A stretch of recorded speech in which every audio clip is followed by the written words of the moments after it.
सुन के तो जाओ भाई साहब, थोड़ी सी बात तो सुन लो। हरियाणा में, झारखंड में, महाराष्ट्र में और साथ में हमारे जम्मू कश्मीर, चारों राज्यों में एक साथ चुनाव होने थे। 2 राज्यों के चुनाव क्यों टाल दिए? 4 राज्यों के चुनाव तो तुम एक साथ करा नहीं पा रहे, और तुम बात करते हो वन नेशन वन इलेक्शन की। क्या हैसियत है तुम्हारी? कश्मीर में विधानसभा की 47 सीटें हैं, पता है आपको? विधानसभा की कश्मीर में 47 सीटें, उस 47 सीटों पे बीजेपी अपने उम्मीदवार नहीं खड़े कर पाई है पूरे। अगर उसने बीजेपी ने बहुत बढ़िया काम करा कश्मीर में, तो अपने 47 कैंडिडेट ला के क्यों नहीं खड़े करे? मात्र 19 सीटों पर। हाँ, वहीं की पब्लिक से तो पूछ रहे हैं, क्योंकि उन्हें पता है कि पब्लिक ने जूते मारने हैं। मोदी सरकार की तरफ से प्रस्ताव पार कर दिया गया है वन नेशन वन इलेक्शन का, क्या कहना है, जनता का कितना फायदा होने वाला है? जनता का फायदा नहीं हो रहा, बीजेपी अपना फायदा ढूंढ रही है और इसके अलावा इसमें कुछ नहीं है। और जो फायदा वो ढूंढ रही है वो उसे हासिल होने वाला है नहीं। वन नेशन वन इलेक्शन अभी कैबिनेट मीटिंग में पास हुआ है, अब ये लोकसभा में आना बाकी है, राज्यसभा में आना बाकी है, राष्ट्रपति के अनुमोदन के लिए जाएगा, और इन सब चीज़ों को पारित कराने के लिए उससे पहले करीब संविधान में 18 संशोधन करने पड़ेंगे। जिसके संशोधन करने के लिए उसमें कई सारे संशोधन ऐसे हैं कि जिसके लिए पूरे 362 मतों की जरूरत पड़ेगी। वो 362 मत इन लोगों के पास है नहीं। तो फिलहाल जो करंट सिचुएशन चल रही है, करंट हालात बीजेपी की चल रही है, पूरे देश में इनको गालियाँ पड़ रही हैं, पूरे देश में इनको लातें पड़ रही हैं, उससे ध्यान भटकाने के लिए वन नेशन वन इलेक्शन की थ्योरी ला के सामने रख दी है। 2, 4, 5, 10 दिन मीडिया इसी में उलझा रहेगा, इतने में हरियाणा चुनाव निपट लेगा, जम्मू कश्मीर चुनाव निपट जाएगा, और उसके बाद ये फिर कोई नया शगुफा उछाल देंगे। मोदी जी का कहना है कि देखिए बार बार चुनाव होता है तो देश के विकास में कमी आती है, ऐसे देश का विकास होगा एक बार हो जाए। कैसे विकास में कमी आती है? क्या विकास में कमी आती है? बार बार चुनाव होने से जिस राज्य में चुनाव है उस राज्य में चुनाव होना जरूरी है ना, तभी मुख्यमंत्री बनेंगे, विधायिका बनेगी, तभी तो कोई फैसले ले पाएगी विधायिका। कार्यपालिका उसके बाद ही तो फैसले ले पाती है जब विधायिका उसे तैयार करती है। तो इस तरह से कैसे विकास में फर्क पड़ रहा है? विकास में फर्क आपके पे पड़ता है, क्योंकि अब आपको लगातार डाउनफॉल का सामना करना पड़ रहा है। आप शुरुआत हुए थे 272 से, 303 पे पहुंचे, 303 से आज आके 240 पे आ गए। N1 N2 की बैसाखी लेके आप सरकार चला रहे हो। अब आप सोच रहे हो कि हम किसी ना किसी तरह बस सत्ता में बने रहें, बाकी बाहरी मुद्दों से ध्यान भटकाए रहें लोगों का। चाइना हमारी ज़मीनों को कब्जा करता चला आ रहा है। आज ही CDS जनरल चौहान साहब का बयान है कि उसमें चाइना से हमें लंबे युद्ध के लिए तैयार रहना पड़ेगा। उसको कहीं भी मुद्दे को कहीं कोई जगह नहीं है, कहीं मीडिया में वो मुद्दा नहीं है। हर जगह मुद्दा क्या है? One nation one election, one nation one election. जो उन्होंने बात बोली उस बात को फौरन दबा दिया गया। अखबारों के 14वें पेज पे आई है, किसी अखबार ने तो छापा भी नहीं उसको, सीधी सी बात है। और अखबार की मैं बार बार कहता हूँ कि अखबार की विजिबिलिटी क्या है? मात्र 1 दिन की। किसी ने पढ़ा, किसी ने नहीं पढ़ा। यहाँ 50 लोग खड़े हैं, 50 लोगों में से मुश्किल से 5 लोग अखबार पढ़ते होंगे। उन 5 में से भी 3 लोग ऐसे होंगे जो फटाफट 1-2 हेडिंग्स पर नजर डाली और 1-2 चीज़ों को पढ़ा और उसके बाद चल दिए। पहले पेज से लेकर 16वें पेज तक या 18वें पेज तक अखबार कोई भी नहीं पढ़ता, तो किसी को इस चीज़ का पता नहीं चलता। पता चलता है मेन मीडिया से, टीवी से, व्हाट्सएप यूनिवर्सिटी जो इन लोगों की चल रही है, तो उन पर ये लोग चलाएंगे नहीं किसी भी किस्म से कि हाँ वास्तव में हालात क्या है। तो ये सारे ऐसी चीज़ों से ध्यान भटकाने के लिए वन नेशन वन इलेक्शन का नया शगुफा, नया तड़का लगा दिया है कि अब शायद हमारी बासी का कड़ी में उबाल आ जाए, बस। भाजपा का कहना है कि इससे पैसे में बचत होगी, जनता को फायदा होगा, तो विपक्ष को क्या परेशानी है? सबसे ज़्यादा पैसा तो मोदी जी बर्बाद करते हैं अपनी रैलियों में। मोदी जी ऑन ड्यूटी क्यों जाते रैली करने, ऑफ ड्यूटी क्यों नहीं जाते? बीजेपी के उसमें खाते में से क्यों नहीं खर्च होता? सारा का सारा पैसा भारत सरकार के खाते में से ही तो जाता है। नहीं करते बर्बाद के पैसे। आ जाए, आइए राहुल जी नहीं, आगे बोलिए, आगे बोल रहे। अरे सर आगे। राहुल जी नहीं करते क्या? राहुल गांधी जी क्या है? नहीं, बरेली में बर्बाद नहीं। एक मिनट। हाँ, मैं जवाब तो दूंगा आपको। मोदी जी बर्बाद कर रहे हैं। हाँ जी, राहुल जी नहीं करते क्या? राहुल जी हाँ, तो वैसे काहे के लिए मोदी जी को बदनाम कर रहे बिना फालतू? आप सुन लीजिए, अब आपने बोल दिया तो सुनने की क्षमता है, बोल लेना। हाँ। क्या है राहुल गांधी जी? एक सांसद। सांसद के तौर पे उन्हें क्या तनख्वाह मिलती है? 2.5 लाख रुपए। सुनिए, वो बर्बाद नहीं करता, पहले बताओ। वो होता तो बर्बाद नहीं करता। ये जो है ना, ये होता और बर्बाद नहीं करता। इन बातों को जोड़ो मत। अगर होता और बर्बाद नहीं करता, तब अगर वो करता तो आप कहते कि बर्बाद करा उन्होंने। अभी तो फिलहाल प्रत्यक्ष क्या है? काम ही ऐसे क्या करें? मान रहे मोदी जी करते हैं खर्चा, मोदी जी खर्चा करते हैं, ये मान रहे हैं? क्या हुआ? क्या ये बात मान रहे हैं कि मोदी जी खर्चा करते हैं जनता? देश के लिए कर रहे हैं ना, देश के लिए अच्छा ही कर रहे हैं, बुरा थोड़ी ना कर रहे।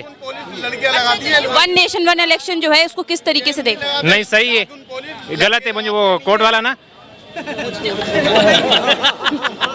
एक देश एक चुनाव का प्रस्ताव पार किया गया है मोदी सरकार के सही है, तरफ। क्या सही है, सही है। करो व्हाट्सएप। क्या फायदे लग रहे हैं? फायदा ही है ना। अपनी यूनिवर्सिटी में थोड़ी सी एडमिशन लो, व्हाट्सएप यूनिवर्सिटी में घुसो, फिर बात करेंगे। अच्छा, वन नेशन वन इलेक्शन, हाँ जी सही है। अभी वो जो है, अभी 4 राज्यों में चुनाव होने थे नवंबर में। हरियाणा, सुनिए, अरे सुन के तो जाओ भाई साहब, थोड़ी सी बात तो सुन लो। हरियाणा में, झारखंड में, महाराष्ट्र में और साथ में हमारे जम्मू कश्मीर, चारों राज्यों में एक साथ चुनाव होने थे।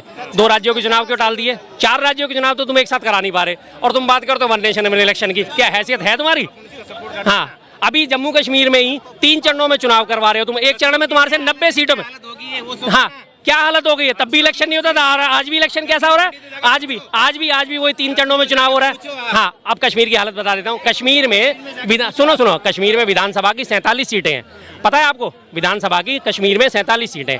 उस 47 सीटों पे बीजेपी अपने उम्मीदवार नहीं खड़े कर पाई है पूरे। अगर उसने बीजेपी ने बहुत बढ़िया काम करा कश्मीर में, तो अपने 47 कैंडिडेट ला के क्यों नहीं खड़े करे? मात्र 19 सीटों पर। हाँ, वहीं की पब्लिक से तो पूछ रहे हैं, क्योंकि उन्हें पता है कि पब्लिक ने जूते मारने हैं, इसलिए उनका कहीं वहाँ जूते खाने के लिए कोई कैंडिडेट तैयार नहीं हुआ। बड़ी मुश्किल से 19 कैंडिडेट तैयार हुए हैं, बड़ी मुश्किल से 19 कैंडिडेट तैयार हुए हैं, जिनको जाके वहाँ पे विधानसभा का टिकट मिला, और वो भी बेचारे गली गली जा नहीं पाते, अपने बस वो पोस्टर वार खेल रहे हैं और ट्विटर वार खेल रहे हैं। यहाँ से कुछ नहीं होता मालूम बोलने से। अच्छा, फायदा क्या लग रहा है, क्या होने वाला है? मोदी जी ने अच्छा ही किया देश के लिए, गलत नहीं किया है। ये एक देश एक चुनाव का फायदा क्या होगा जनता के लिए? क्या हुआ? जनता के लिए क्या फायदा होगा इसका, एक देश एक जनता के चुनाव? लिए फायदे कर रहे हैं ना, जनता होगा के कुछ लिए तो? नहीं, जनता के लिए अच्छा ही कर रहे हैं मोदी जी। कैसे अच्छा होगा? आपको पता ही होगा ना। नहीं, हमें सब पता होगा, आपको कुछ नहीं पता, लेकिन हाँ करनी है। मोदी जी ने जो करा अच्छा करा। किसान कानून अच्छे थे, बुरे थे? कौन से किसान कानून, कौन से किसान कानून? किसान कानून जो 3 किसान कानून लेके आए थे मोदी जी, अच्छे थे या बुरे थे? लोग विरोध कर रहे हैं उनका। अच्छे थे। हाँ। मोदी जी ने वापस क्यों लिए? नहीं क्या करे, मोदी के वैसे क्या करेगा? तुम तो मोदी जी का 56 इंच का सीना है, वो तो किसी के आगे झुकते ही नहीं। क्यों घुटने टेके? क्यों घुटने टेके भाई? क्यों घुटने टेके थे? लोग क्या है, मोदी जी के पीछे पड़े हुए सब। अच्छा, पीछे पड़े हुए थे, इसलिए पीछे पड़े मोदी जी, हैं? पीछे पड़े। सब एक हो गई है ना, इसके सब पीछे पड़े मोदी जी के। मोदी जी तो बोलते थे अकेले सब पे भारी है, शेर बताते थे अपने। शेर ही है, सब पीछे कैसे पड़ गए? मोदी जी शेर ही है। हाँ, शेर के पीछे सब पड़ गए, गलत दबाया जा रहा है मोदी जी का। वही वो है ना। ये शेर नहीं है, रंगावा सियार है। जाने का नहीं, कोई बात नहीं, जाने का है, वो मुझे पता है आप जाओगे। टाइम आ गया। अरे नहीं, हाँ, पर्सनली। देखिए, ये भी एक सवाल उठ रहा है कि ना कि जी जी, ये भी एक सवाल उठ रहा है कि ना लोकसभा में बहुमत मिलने वाली है इनको, ना राज्यसभा में, तो क्या सोच के ये लाया गया है? मैंने बताया ना, मुद्दों से ध्यान भटकाने के लिए, सीधी सी बात है। जम्मू कश्मीर की भाई साहब बात करके गए, जम्मू कश्मीर में बयार है।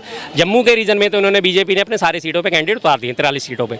47 सीटें जो है कश्मीर रीजन में है। कश्मीर रीजन में मात्र इन्होंने 19 सीटों पे अपने उम्मीदवार उतारे हैं, वो भी इन्हें बड़े मुश्किल से मिले हैं। किसी तरह से मनाया, किसी को पैसे का प्रलोभन दिया, किसी को कुछ दिया गया है, और 19 सीटों के बाद वाकई वहाँ पे 28-29 सीटें जो बचती हैं, उन पे किसी भी इनका कैंडिडेट तक नहीं है। अगर भाई साहब आपने कश्मीर में इतना अच्छा काम करा है, तो आपको डर किस बात का सामना करने का? मैं अपने मोहल्ले में बढ़िया काम करूंगा और मैं अपने मोहल्ले का प्रधानी का चुनाव लड़ूंगा, तो क्या मुझे डर लगेगा? लोग मुझे सपोर्ट ही करेंगे ना, अगर मैं अपने मोहल्ले में बढ़िया काम कर जाऊंगा तो। यही हाल पिछले लोकसभा चुनावों में था। धारा 370 हटा दी, इतना बढ़िया काम हो गया। जम्मू कश्मीर में विकास की बयार बह रही है, विकास की नदियां बह रही है, झरने बह रहे हैं, और उसके बावजूद भी कश्मीर रीजन की जो 3 लोकसभा सीटें थी, उन पे एक भी कैंडिडेट नहीं था इनका। जम्मू में 2 कैंडिडेट उन्होंने अपने उतारे थे, वो दोनों जीत गए इनके, और उसके बाद जो है कश्मीर में 3 सीटें थी, तीनों पे कैंडिडेट तक नहीं दे पाए। तो ये सब चीज़ों से ध्यान हटाने के लिए जो लगातार हमारे चारों तरफ से में घेरा जा रहा है, चीन हमारे रीजन में बढ़ता जा रहा है, जिनकी मैंने अभी बात करी कि जनरल CDS हमारे चौहान साहब ने आज ही ये बात बोली है, उन सब चीज़ों से ध्यान भटकाने के लिए ये नया शगुफा लाया गया है। बस लोग अब 2-4-5 दिन इसी में उलझे रहेंगे, जनरल साहब के बयान जो है वो दब जाएंगे, फिर कोई नया शगुफा आ जाएगा जब कोई। और दूसरी चीज़ जो आज ये सबसे बड़ा उठाया, वो इसके पीछे एक और रीज़न है। दूसरा रीज़न ये है कि जो अभी राहुल गांधी जी के ऊपर लगातार टिप्पणियाँ हो रही हैं, लगातार बयानबाजी हो रही है कि उन्हें मार दिया जाएगा, उन्हें जान से मार दिया जाएगा, तो तेरा वही हाल होगा जो तेरी दादी का हुआ था। सीधी धमकी जान से मारने की। उन सब चीज़ों से ध्यान हटकाने के लिए आज ये वन नेशन वन इलेक्शन लिया है। अब 2-4 दिन मीडिया इसी पे उछालता रहेगा, राहुल गांधी जी को भूल जाएगा। हर बार का इनका यही होता है, जब मदारी की चोरी पकड़ी जाती है, नया करतब दिखा देता है बस। तो क्या कहीं ना कहीं भाजपा को पता है कि विधानसभा के चुनाव में कई राज्यों में हार मिलने वाली है, इससे बचाव के लिए अब ये लाया गया है नया? थोड़ी हार तो इनकी पक्की है। बीजेपी का हाल देखो आप जाके, हरियाणा में देखो, सबसे ताज़ा चुनाव सबसे पहले हरियाणा का ही आप देख लो। हरियाणा में हर हालत में बीजेपी बाहर ही बाहर है, कांग्रेस पक्की है। जम्मू कश्मीर में इनका नाम लिया हुआ कोई नहीं है, जम्मू कश्मीर में बाहर जाएंगे। उसके बाद महाराष्ट्र में इनको पता है कि हम हारे पड़े हैं, क्योंकि महाराष्ट्र में छत्रपति शिवाजी महाराज की जो मूर्ति का स्कैम हुआ है, सबसे बड़ा स्कैम है वो। सारे मुद्दों पे अकेला भारी पड़ गया वो स्कैम। छत्रपति शिवाजी महाराज की वहाँ पे इतनी इज्जत है महाराष्ट्र में, पूरे महाराष्ट्र में कोई भी व्यक्ति किसी भी पार्टी का हो, उसे इस बात से कोई लेना देना नहीं कि वो शिवसेना को सपोर्ट करता है, या वो शिंदे शिवसेना को सपोर्ट करता है, या वो महाविकास अघाड़ी को सपोर्ट करता है, लेकिन सर्वोपरि जो है छत्रपति महाराज हैं। जब उनकी मूर्ति में ये लोग स्कैम कर गए, तो वहाँ पे लोग इनसे बुरी तरह गिफ्ट से खाए बैठे हैं। हर हालत में महाराष्ट्र में ये लोग हारेंगे ही हारेंगे। तो वहाँ के लिए अभी तक चुनावों की घोषणा नहीं हुई। और उसके बाद आपका चौथा बचता है झारखंड। झारखंड में अभी तक चुनावों की घोषणा इसलिए नहीं हुई थी, वहाँ पे चंपई सोरेन जो है, जो बीच में जब हेमंत सोरेन जेल में गए थे तो उन्होंने मुख्यमंत्री पद संभाला था, अब वो बीजेपी में शामिल हो गए। अब ये वहाँ पे अपनी कोशिशों में लगे, क्योंकि इसी तरह झारखंड हमारे कब्जे में आ जाए तो चुनावों की घोषणा होगी। कब्जे में वो भी नहीं आने वाला। चारों राज्यों में चुनाव इनकी हारी पक्की है, बिल्कुल हार पक्की है। इसलिए नए नए शगुफे उजाले जा रहे हैं कि इसी मामले दब जाए बस। विपक्ष का कहना है कि इतने समय से जुमले जिस तरीके से मोदी जी दे रहे थे, अब फिर से ये एक नया जुमला है जो लेकर आए हैं। जी एक नया जुमला, रोज एक नया जुमला। इनका काम ही यही होता है कि हम विकास तो सब गया भाड़ में, आज नया क्या जुमला उछाला जाए जो सारा मीडिया वो माइक पकड़ के उसी बात पे सर्कुलेट करता रहे सारे दिन। 2-3 दिन जब वो जुमला चलेगा फिर वो थोड़ा सा बासी पड़ जाएगा, फिर एक नया उठा लाएंगे और रोज का इनका यही काम है। योगी जी से एक सवाल है मेरा। ये लीजिए। उत्तर प्रदेश के मुख्यमंत्री से एक सवाल है कि मोइस खान ने जो भी कांड किया अपने मकान पे बुलडोजर फिराया, ठीक है, बुलडोजर फिराओ, जो गलत कर उस पर फिराओ। या अब ये बताओ कि अयोध्या के राम मंदिर के अंदर 5 लड़कों ने, हिंदू लड़कों ने रेप किया, अंदर पकड़े गए CCTV कैमरे से। अब उनका क्या होगा? उनको 1-2 साल खाना खिलाओगे और उनके मकान पे बुलडोजर फिराओ और उसको ऑन द स्पॉट इनकाउंटर करो। जब तक आप किसी को गोली नहीं मारोगे, जेल में खाना खिलाओगे जनता के पैसे की, तब तक ये साले ऐसे ही करते रहेंगे। चाहे मेरी बेटी हो या किसी की बेटी हो, ऑन द स्पॉट गोली मार देनी चाहिए। ये देखिए मेरे पास अखबार है और अखबार वाले बहुत समझदार है, ताकि हाईलाइट नहीं किया अयोध्या के राम मंदिर के। अच्छा, ये वन नेशन वन इलेक्शन जो लाया गया उस पर क्या कहना सुरक्षा कहाँ गई? अयोध्या की सुरक्षा कहाँ गई? मंदिर की कहाँ गई? मिलिट्री जो कहाँ गए? Police force? सही बात